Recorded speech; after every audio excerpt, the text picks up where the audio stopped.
Pour ne rien manquer, abonnez-vous maintenant. Les Vraies Voix Sud Radio, le coup de projecteur des vraies voix. Le coup de projecteur sur une des polémiques de l'été. Les journalistes ont parlé du changement climatique alors qu'on avait un été pourri et qu'il pleuvait et qu'il faisait froid. Les cartes de la météo sont de plus en plus rouges quand il fait chaud. C'est pour nous angoisser, nous parler du changement climatique. Qu'est-ce qui est vrai, qu'est-ce qui est faux ? Ça nous amène à un vrai débat surtout. Comment doit-on parler du changement climatique à votre avis ? 0826 300 300. Est-ce qu'on doit en parler de manière alarmiste parce que c'est un phénomène très grave ? Est-ce qu'on doit en parler de manière factuelle ? Est-ce qu'on doit moins en parler ou en parler davantage ? Vous votez sur Twitter, vous nous appelez 0826 300 300 comme Béranger depuis la Dordogne. Vous êtes avec nous, Béranger ? Oui, toujours, oui. Est-ce qu'on est trop alarmiste sur le changement climatique à votre avis ? Alors, moi, je dis franchement, je ne vais pas tourner autour du pot, on est trop alarmiste autour du changement climatique. Ça n'empêche pas de constater qu'il y a de graves problèmes quant à l'influence des activités humaines, de l'industrie, du transport, etc. Ça, c'est évident. Hein. Je veux dire, la biodiversité, il suffit de regarder les études des scientifiques, on voit bien qu'il y a un effondrement à tous les niveaux. Voilà. Néanmoins, l'histoire du climat et de la peur, vous savez, faites pipi sous la douche, lavez-vous les dents vite fait. Il y a quand même une part où la peur permet de faire comprendre aux gens qu'il vaut mieux être le plus réceptif au message du gouvernement possible. Et ça me dérange parce que c'est pas en faisant peur aux gens qu'on les responsabilise et qu'on les conscientise. Bon, alors je vais vous proposer d'avoir la réponse de Rémi André parce que c'est lui qui nous donne la météo tous les jours. Est-ce qu'on fait trop peur aux gens ? Est-ce qu'on en parle trop du changement climatique, mon cher Rémi ? Non, mais là, notre ami de la Dordogne dit tout à fait vrai. On n'est jamais trop alarmiste, mais il faut pas trop en faire non plus. Il faut toujours trouver la bonne mesure. Et puis, en fait, il n'y a pas d'autre solution. Aujourd'hui, c'est un fait. Il y a changement climatique. Vous n'avez qu'à regarder ce qui se passe. Alors là où c'est extrême, c'est-à-dire sur les pôles, par exemple, ou sur les reliefs, où là, la glace est en train de fondre d'une manière très conséquente. Ce sont des milliards de tonnes de glace qui fondent et qui viennent dans les océans. Tout cela est en train de se passer. Donc c'est pas être alarmiste que de dire voilà ce qu'il se passe. En revanche, il faut quand même prévenir tout le monde que dans les 50 ans qui viennent, on va changer de climat. C'est-à-dire que c'est clair, on va vraiment changer de climat et il va falloir que l'humanité s'adapte à un nouveau climat mondial. Vous le voyez aujourd'hui, le mois de juillet vous l'a rappelé. Évidemment, on n'a jamais eu aussi chaud sur la planète depuis que l'on fait des mesures. En moyenne, depuis que l'on fait des mesures. Mais il est vrai que si on prend une planète qui a 4,5 milliards d'années, il a déjà fait beaucoup plus chaud. Mais il a fait également beaucoup plus froid. Et dans tous les cas, si on prend cette échelle-là, on n'a plus rien à dire. Mais en revanche, au niveau de l'échelle de l'humanité, eh bien, c'est très important. En moins de 100 ans, eh bien, on a vu le climat changer déjà. Et alors là, depuis les années 2000, là, ça s'est très nettement accéléré par rapport à ce qui s'est passé avant. Alors, après, que l'on en parle d'une manière on va dire, écologique, que l'on en parle d'une manière politique, factuelle, industrielle, tout cela a des effets sur l'ensemble de notre humanité et sur toutes nos activités. C'est-à-dire, c'est nos activités qui ont provoqué ce changement brutal et ce sont nos activités qui, aujourd'hui, sont impactées par ce changement climatique. Évidemment, je vais vous redonner la parole dans un instant parce que je voudrais qu'on vienne aussi sur un hashtag qui a fleuri sur Twitter cet été, qui est très fleuri, si j'ose dire, puisque c'était le hashtag sécheresse mon cul. On a accusé les journalistes d'avoir trop parlé de la sécheresse pendant des mois, alors même qu'il pleuvait pendant une bonne partie du mois de juillet. C'est un paradoxe que vous nous expliquerez, mon cher Rémi, dans un instant. Avant ça, comment on doit parler du changement climatique ? Karim Abed, est-ce qu'on en parle de manière trop alarmiste ? Moi, je pense qu'il faut en parler de façon factuelle. C'est tout.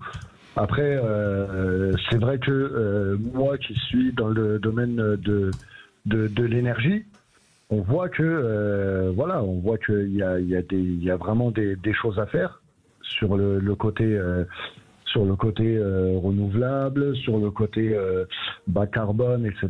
Donc, moi, je pense qu'il faut en parler de façon factuelle et être force de proposition. Petite question subsidiaire pour vous, parce que c'est intéressant d'en parler aux représentants de la CGT. Mine, énergie. Mine d'un côté, énergie de l'autre. Dans l'énergie, il y a notamment le pétrole. Ça fait aussi beaucoup de métiers dont on pense qu'ils ne pourront plus exister demain si on veut arrêter de polluer. Qu'est-ce que vous en dites ? Qu'est-ce qu'on en dit quand on travaille dans ces métiers-là ? Alors, moi, je suis Minénergie, donc oui. je suis pas pétrole. Non, Pétrole, effectivement, c'est une autre. Pardonnez-moi, c'est la chimie. Vous avez raison, c'est moi qui ai mélangé. C'est la chimie, la pétrole. C'est pas, c'est pas de. Autant pas pour du moi. tout. Non, mais il y a pas de souci. Et autant pour moi. Mais malgré tout, dans les métiers qui ne pourront plus exister demain, comment on le vit quand on travaille, par exemple, dans une raffinerie? Vous avez des camarades CGTistes dans les raffineries? Oui, tout à fait. Après, il y a par rapport à l'énergie, moi je pense que pour réduire nos émissions de gaz à effet de serre, il faut des investissements. Et il ne faut pas des investissements, et il ne faut pas se réveiller. On voit sur l'énergie, par exemple, dans les industries électriques et gazières, ça fait au moins 10 ans qu'il n'y a pas eu d'investissement de fait, et que aujourd'hui, on se réveille, voilà, il faut mettre les réacteurs, etc. Donc, il faut vraiment un plan, lancer un plan de réduction de gaz à effet de serre, mais un vrai plan avec des vraies solutions à trouver, et puis mettre l'énergie comme un bien commun. En tout cas, c'est un autre débat, mais on y reviendra et on aura bien compris vos préconisations. Je vais vous redonner la parole, Karim Abed. Comment on doit parler du changement climatique? Je voudrais recentrer un petit peu le débat que j'ai moi-même décentré. Laurent Jacobelli, d'abord. Moi, je crois qu'on devrait parler à l'intelligence des Français et pas simplement à leur émotion. C'est vrai qu'il y a ce climat de fin du monde imminent qui fait que ça autorise tout. Ça autorise les solutions les plus farfelues parce qu'il faut faire quelque chose pour faire quelque chose. Donc on ferme les centrales nucléaires, ce qui fait qu'on n'a plus d'énergie et qu'on ouvre à nouveau des centrales à charbon qui polluent encore plus.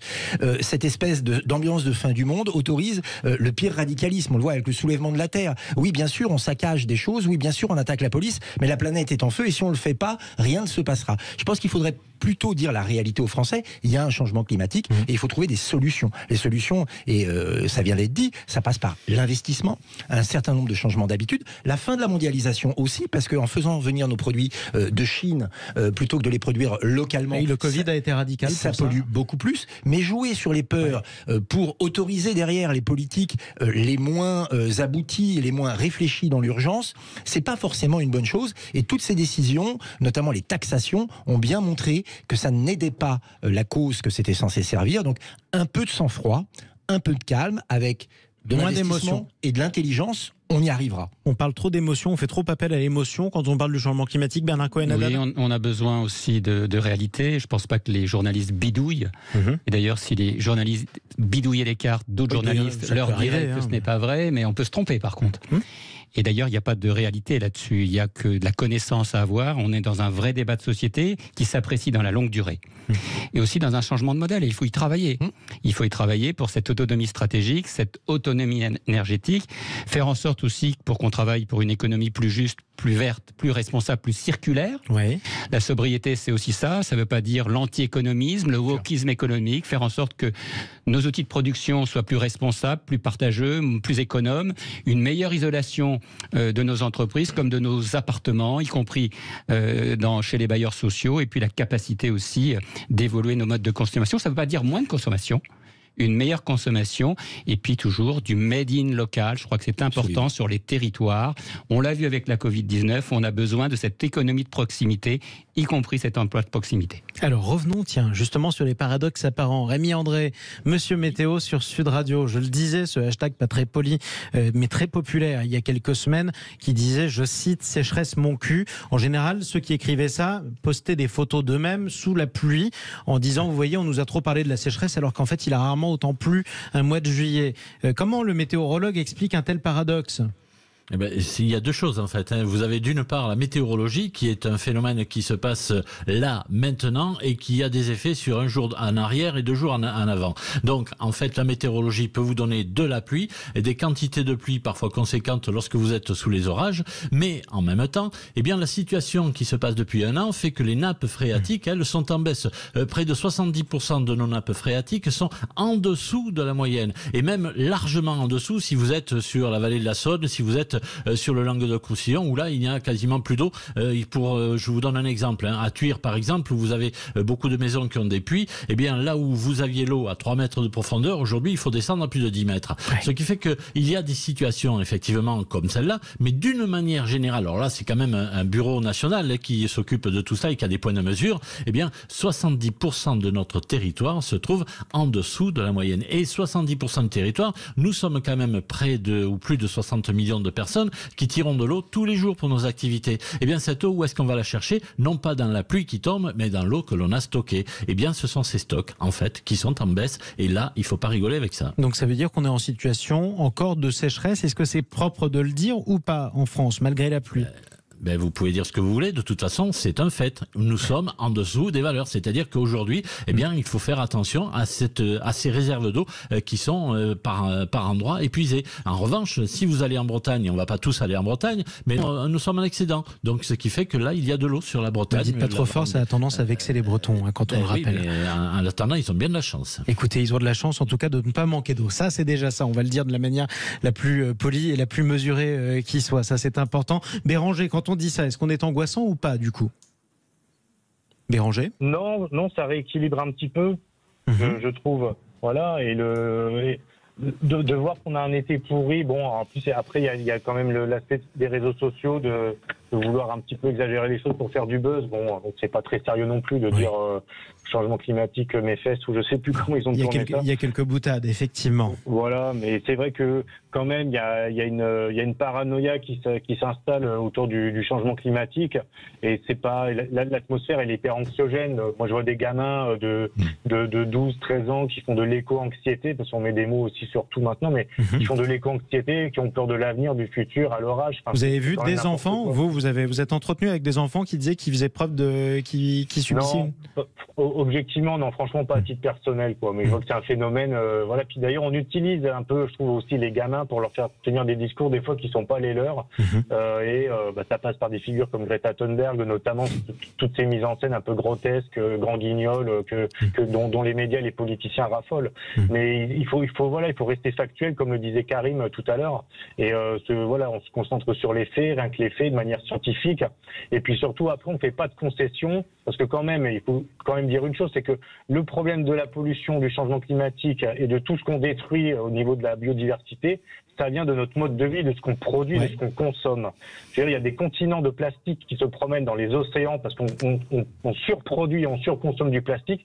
Ce sont les industriels les responsables, pas les consommateurs. Ça aussi, je tiens à dire, parce qu'on renvoie toujours la responsabilité sur les braves citoyens taxés, surtaxés, et on leur demande de faire le tri, etc. Mais à la base, à la racine, c'est quand même ceux qui produisent les matériaux polluants qui sont les responsables.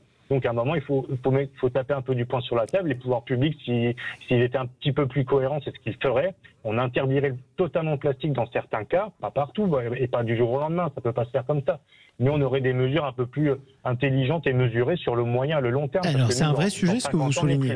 Ce que vous soulignez est un vrai sujet. D'ailleurs, Béranger, bon sujet. On a un chef d'entreprise devant nous. Il y a beaucoup d'entreprises qui en vivent du plastique, y compris en France. Vous allez vers Oyonnax, par exemple, il y a tout un pôle qu'on appelle la Plastic Valley où on produit. Est-ce qu'il faut arrêter? Il ne faut pas arrêter si c'est pas possible, si c'est pas une attente des consommateurs. Est-ce que vous trouvez normal qu'on vous livre votre pizza alors qu'il y a une pizzeria en bas de chez vous avec une moto, etc. et que on vous livre votre canette de soda à 21h parce que vous regardez un match de football et que vous avez la flemme de descendre? Il y a aussi une réalité, tout ça c'est du carton. Il faut dire les choses, c'est un changement de vie.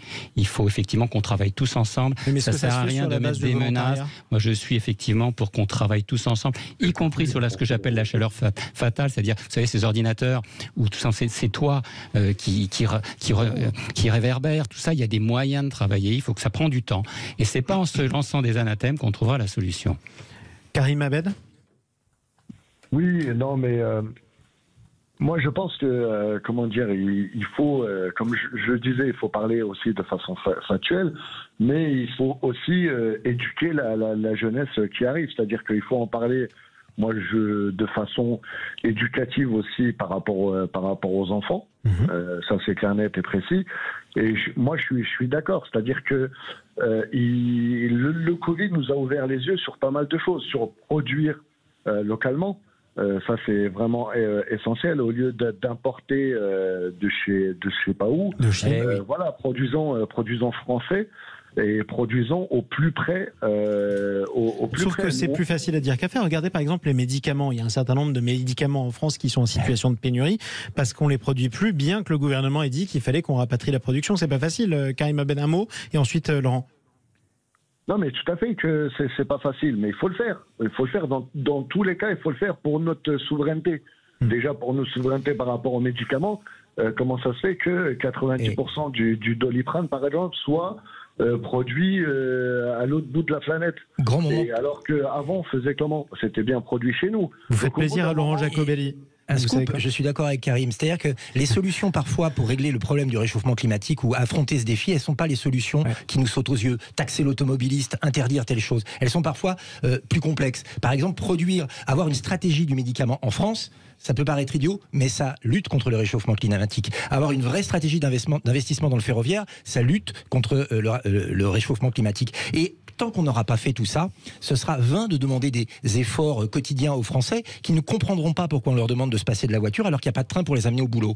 Et donc, aujourd'hui, on est dans une logique d'accusation des Français de mal se comporter alors que les solutions alternatives ne sont pas prêtes. On l'a vu avec la voiture électrique, tous les problèmes qu'il y a aujourd'hui. C'est-à-dire qu'on a demandé aux Français de changer leur équipement alors que le nouvel équipement n'est pas prêt. Donc, il faut, avec beaucoup de calme et de sang-froid, croire dans le progrès scientifique, croire en l'intelligence des Français et arrêter de s'agiter comme des poulets sans tête. Et alors maintenant, dernière question, puisque c'est la manière d'en parler aussi qui est le cœur de ce débat. Rémi André, quand on a une information, elle n'est pas anodine, je le redis, qui dit que ce mois de juillet est le plus chaud jamais enregistré dans le monde depuis qu'on enregistre la température, est-ce qu'on doit le dire? Comment on doit le dire? Ou est-ce qu'il faut qu'on arrête de le dire parce que ce serait trop angoissant? Eh ben, il vaut mieux le dire, et puis après, c'est à chacun, comme vous le disiez tout à l'heure, à chacun de prendre ses responsabilités. Mais en fait, on ne peut pas passer à travers cette information. C'est une information. Alors, ce n'est pas une information qui est là pour dire à tout le monde, maintenant, angoissez-vous, voilà ce qui va se passer. Non, parce que ce qui va se passer derrière, quelque part, on le sait, mais on ne le sait pas. Je vous donne un exemple très simple. Aujourd'hui, vous parliez du mois le plus chaud sur la planète, mais en même temps, c'est le mois le plus chaud pour les océans. C'est-à-dire que nos eaux sont en train de se réchauffer. Et là, il va y avoir des conséquences qui peuvent parfois être très bizarres. C'est-à-dire que vous avez, je crois que c'est des Scandinaves qui ont fait une dernière étude sur, vous savez, ces courants marins que l'on a dans l'Atlantique Nord. Oui. Si ces courants s'arrêtent, et ils sont en train de ralentir déjà, si ces courants s'arrêtent, n'oubliez pas que nous sommes à l'ouest d'un continent, et bien de l'autre côté, l'ouest du continent, c'est l'Alaska. Bon, il y a quelques degrés de plus en latitude, mais là, on a du froid. C'est-à-dire que si le courant qui nous réchauffe sur la partie ouest de notre continent